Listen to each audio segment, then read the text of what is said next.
Hello and welcome to this presentation of my hobby project, which is called Kolumbust. This tool takes live bus data and then it does some analyzing and crunching of data to basically find out if the buses are speeding. So on this map we can see a lot of buses. Now up in Haugesund, I haven't defined any areas, but further down here, we have areas defined, and you can see all the black dots. That is buses that are live currently now, and some of them have different colors. That means they are in different levels, breaking the speed limit in the area they are in currently. Now we can also zoom in on my particular area, which is Jørpeland. This is sort of where it all started, and if we zoom in far enough, we can see the specific bus number, what speed it is, and what the delay is. So this is updated like in real time, and you can see as it progresses how the speed is and where it's going. So this journey kind of all started when we had a lot of near misses when we were exiting our street where the buses should yield from this 30 zone, and that kind of get me started wondering, are they going too fast? Because they seem to be going quite fast. So this is how I started to kind of investigate a little bit, what kind of data is there, what kind of speed is there, what kind of views can I get. And so this kind of brought me into this journey of this hobby project. So here, as we can see, we can also click on a bus and we can follow it, and here we can also get some kind of traces of speeds that it has been going. And once it leaves this speed zone, we get the new entry here in our list.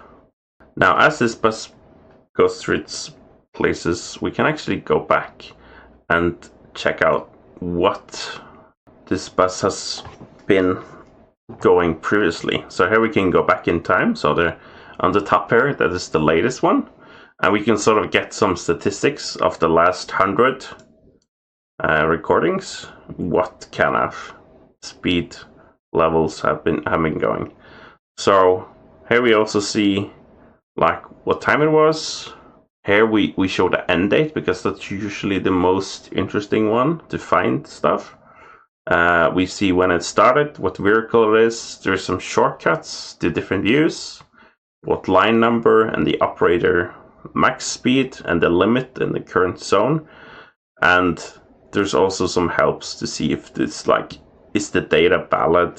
Like sometimes you get some noises on the speed. We can also see the zone, and we can also see some quick links to other views. So here, for example, in my local area where it all started, this was the first zone that was defined. We can go and have a look at the zone map. So here on the map, I have drawn and researched the different speed zones. We can click on each of these, see what it's called, what's the limit, and we have links to go to the latest or the top today. So usually I'll go into the top today to sort of find out how it's going for one specific day. And here I can see the same sort of statistics, and I also have like a candle sort of graph going on here, so I can get like how many of each one of these are there. Now these colors indicate, for example, this one means that it's 15 kilometers per hour over. This one is 10 to 15. This one is 5 to 10. This one is like from 2 or 3 to 5. And this one is like, it's not under.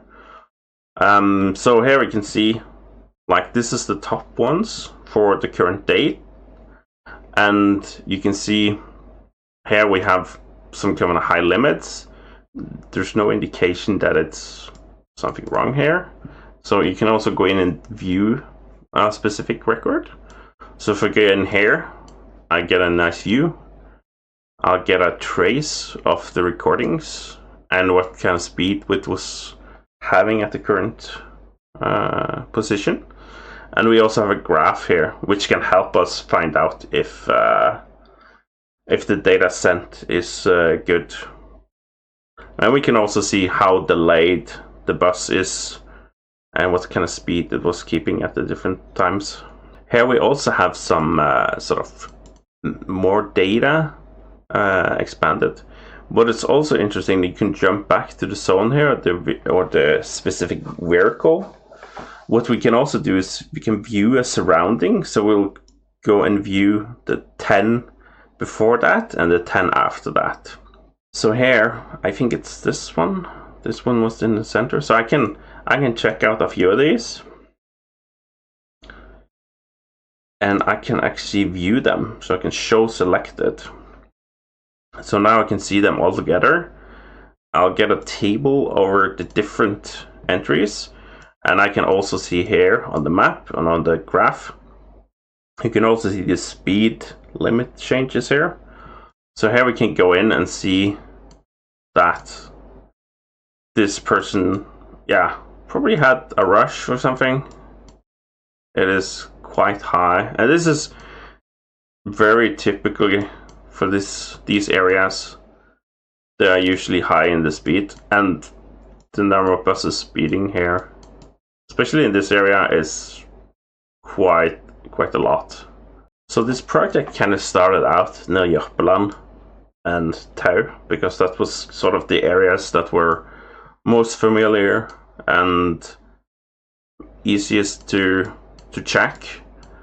That has sort of expanded with different areas, and then more recently sort of the Hummersåk, Sviland, Ålgård, further south, and then the main area of Stavanger and some of the Rønnesøy. There are some challenges, like the tunnels.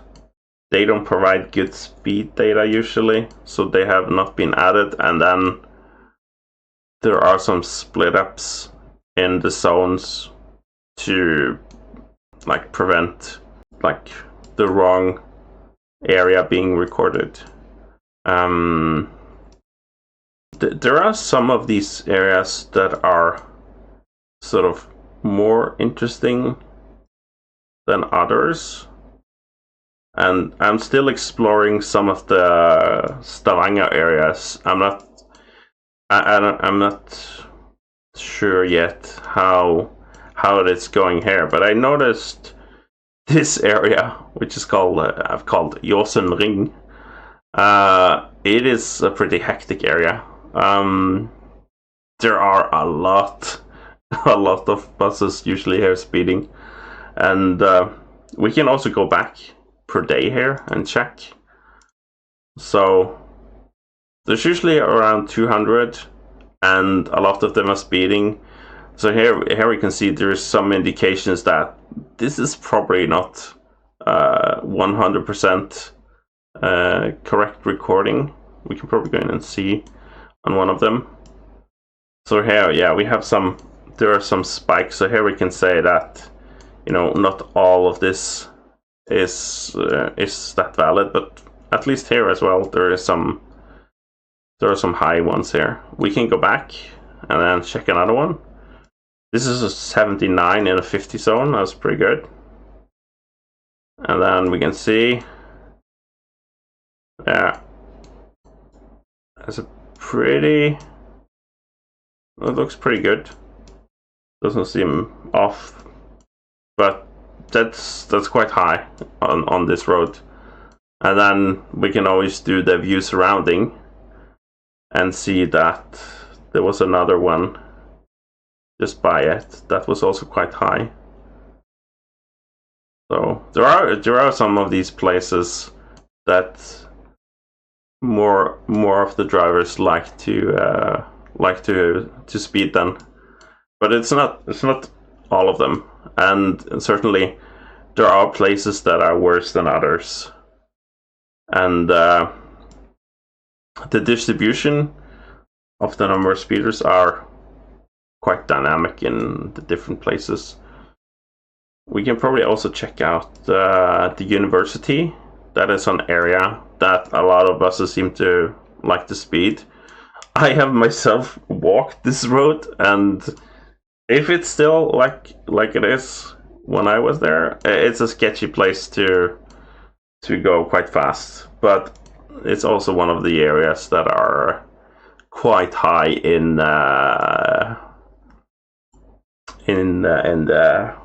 speed here. So this is just today. We have 90 that we're going 15 or above. So that's quite high. We can also go and view one of these, and yeah, it seems to be legit. I've tried to create some views that are helping to understand sort of the what's going on, to make sense of the data. And one of these are the zone daily. So this is a job that runs every night, and it sort of aggregates up the previous day. And here we can sort by totals or the percentage. I'm still planning to add some more sorting methods, but here we can see, like, for this one, there's like 600 in a day, and we can also see the color indications, like how many were over in the different levels, and we can also go and check that specific day. So we can go and check that specific date here, and we can also go and check specific records. So here we have some that are indications that they are probably have some errors in them, but there's quite a lot of them here. And this is a 40 zone, and this is going 68. That would be interesting to check. Yeah, so they were able to go here quite quickly. They have a dedicated busway here, but that doesn't mean you can go as fast as you want, I guess. With this daily summary, you can also go on different days, so you can sort of get a feel what's going on. We can have a look in my area, view the summaries, and this will bring the daily summaries for only one zone. And for my area, it is quite depressing how many are speeding, and the only date that sort of has a lot of more green than others is the January 6th, which is a day where they stopped the buses because it was so slippery. So that's like the good day, but other than that, it's been not so good. I also made a top violations per vehicle, and here it's sorted by vehicle ID, and there's timestamps here, so you can go into each timestamp and check out what was going on at the time. This is only 15 plus over the speed limit, so that's a lot. We can go and check one of these and see what's going on here. So this is a 40 zone.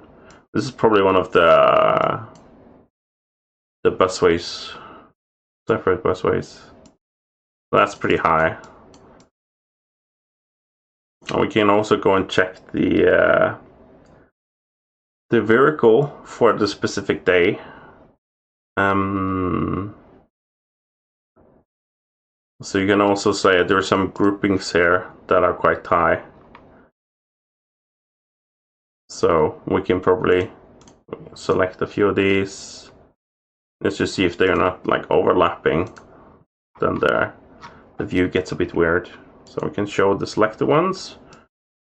And we can see here there's like a trend here and there where there's quite some high ones. There are also some other views, but they're not that useful anymore because there's just so much data. But this is live taking in all the passings that are saved. So each one of these are like an entry, and you could go into each one of these and check how it's going. Luckily, this is in the evening, so there's not that busy. But yeah, some of these views are not so good anymore. Like this latest one is just, yeah, it's quite busy. So another thing that could be interesting is that these zones are like different polygons tied together, and it's become a lot of them. I think we're about passing 300. So to optimize these, I created some kind of super zones that sort of each zone gets dynamically allocated to one of these ones when the application is started. So this helps to speed up the algorithm to check which zone the buses are in.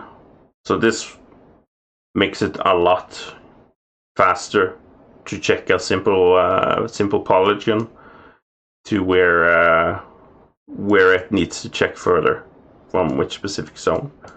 So this was a recent optimization when it started to get a lot of zones. So that's about it for the more visual part. I will now go to the more technical behind the scenes. First, a bit of overview over how things are laid out, and then show you some of the code. Now this is made in the language called Elixir, which is basically a language that runs on the Beam, which is sort of like a virtual machine runtime that is originally built for Erlang, and it has some shared sort of libraries in OTP. And the main component that is written in Elixir, or the main framework, is Phoenix Live View. This is what I use to make the sort of the website. This is what drives the website, and you can also make different APIs and so on. The main application consists of different parts. Each one of these runs sort of like its own microservice almost, but it runs kind of in the same system. It has a data stream. This is sort of the most important part. This listens to the live stream of buses. This takes in data and then pushes it forward to a sort of broadcasting system, which is called PubSub. So you can like publish and subscribe for data. This data can be listened to by live view. So the different web views subscribe for different things that are published. Messages are published throughout. The communication with the web clients is mostly via WebSocket. Like the initial load is via HTTP, but then you go over to WebSocket, and most navigation updates is via WebSocket. So there isn't, like at least in this solution, there isn't really a API like you would with other sort of applications. You also have a data listener. So the data stream publishes, hey, here's a new bus message. The data listener gets it, and then the data listener manages that their dynamic supervisor, it should spin up vehicles. So each vehicle that is, or each bus that is on the map, gets its own sort of little process. Now these processes are very lightweight, so they don't take up much space. But this sort of handles creating these, and it also pushes down the new data state for each vehicle, and each vehicle then transitions through the different states. Like it detects it's going into a zone, exits a zone. It tells the system that I've exited, I should save the recording, and then after it's saved the recording, it broadcasts to the pub subsystem, hey, I've gone through this zone. And then we have a repository that talks to the database. We also have some core functionality. I couldn't figure out a better way to sort of group it, but this one handles the different speeds, different time functions, and sort of other domain-specific things. We also have some workers or scheduled jobs that creates these daily zone summaries. We also have a cold storage to the file system, and then we clean up the database for old these zone and bus entries for the GPS. So for now we only keep 40 days in the database, but these daily zone summaries, they don't get removed. So it's only the very high intensive GPS positions that get cleaned out after 40 days.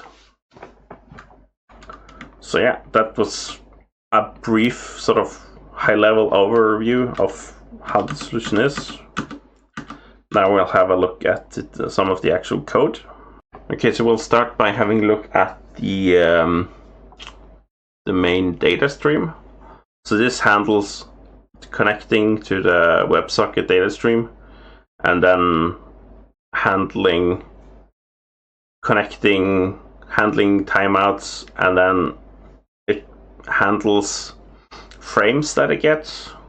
These frames, there can be, say, maybe 12 frames a second.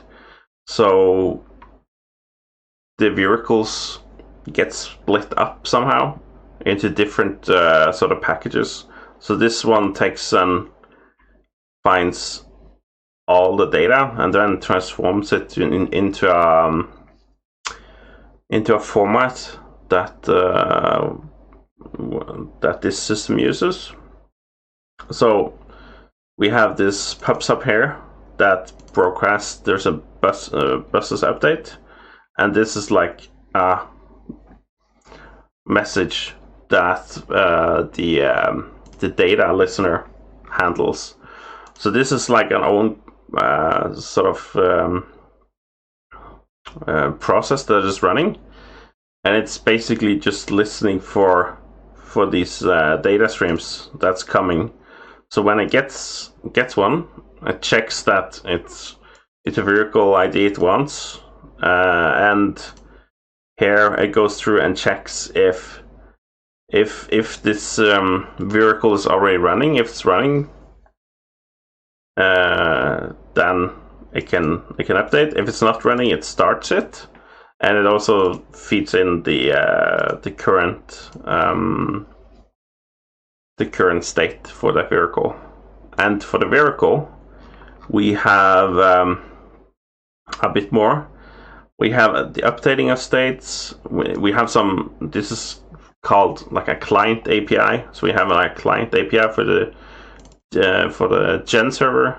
Gen server is like a lightweight process in Erlang to handle state and receiving and handling requests.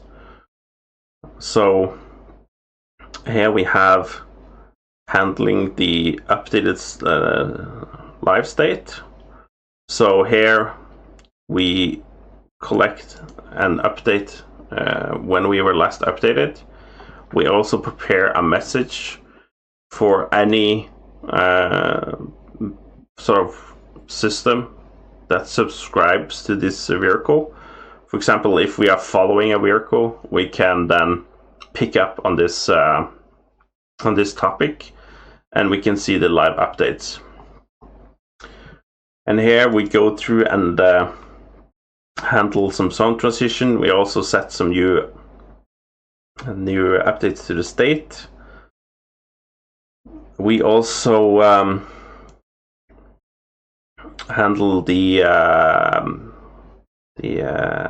zone transition. So there's like a pattern of handling zones.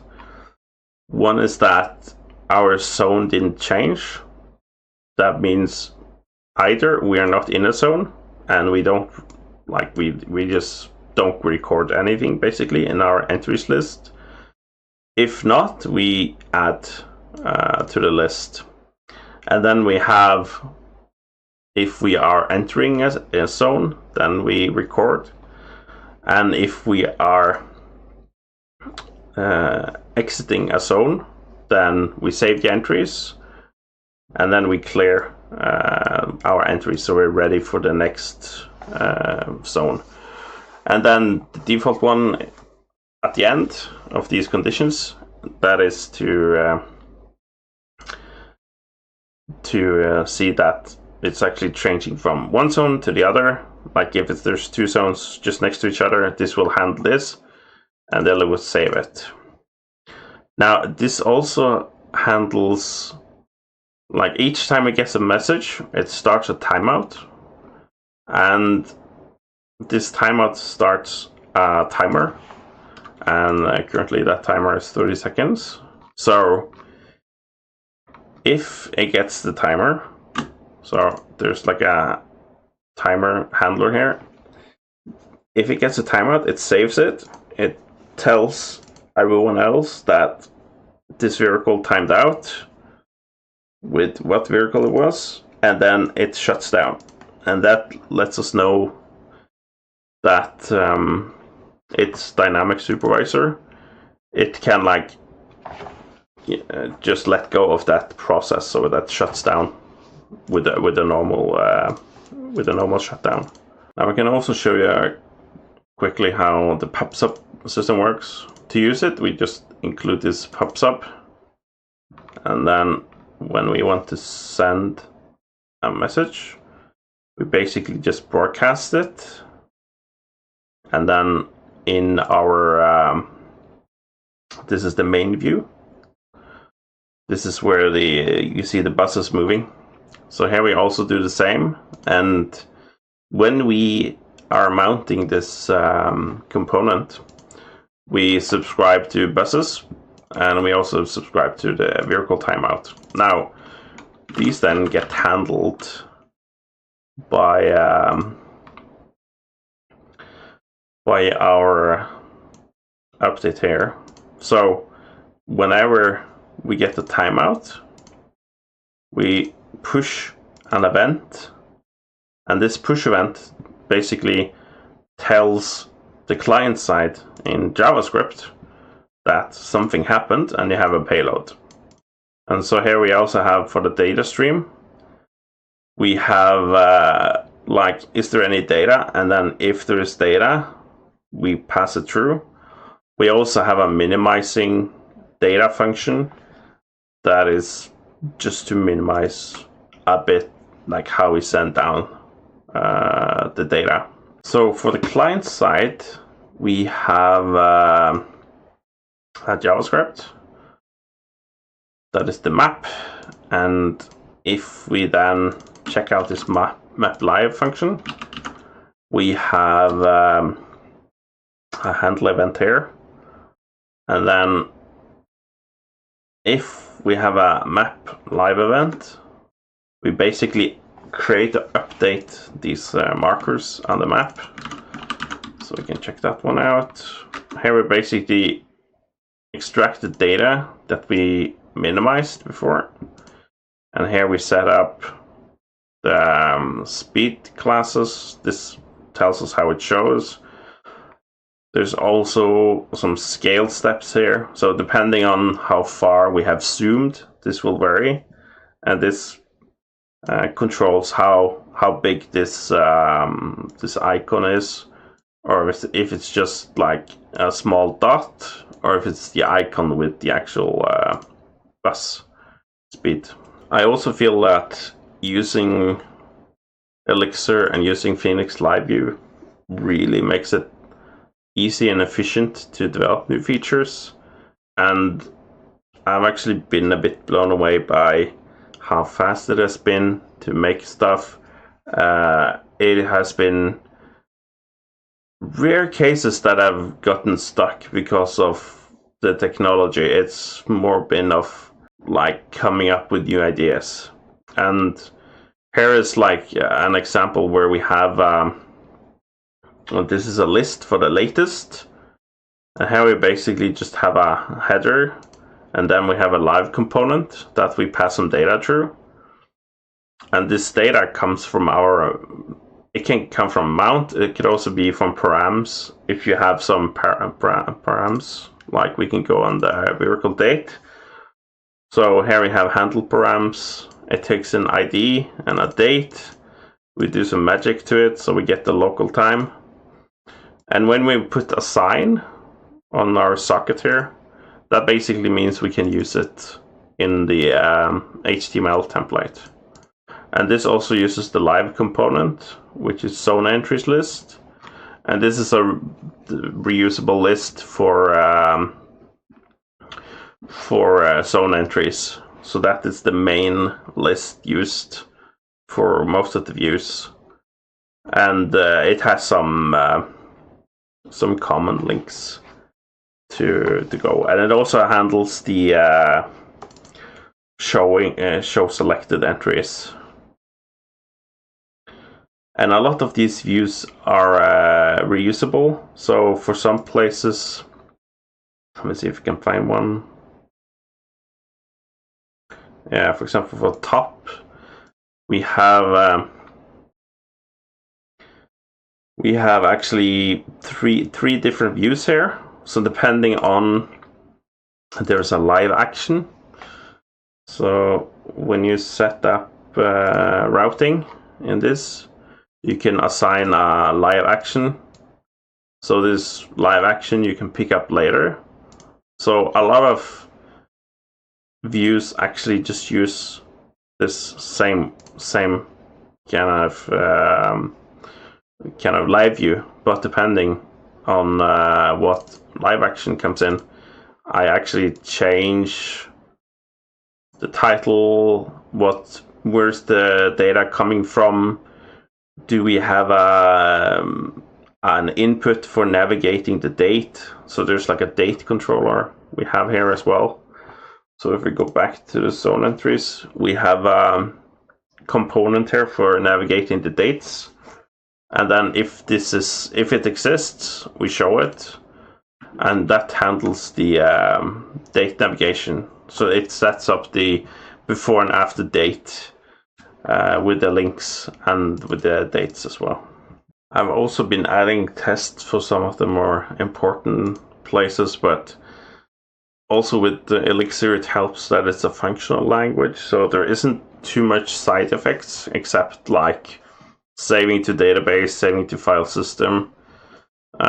It makes it a lot easier to avoid mistakes being made, and also I feel it's a lot easier to make a lot of things this way.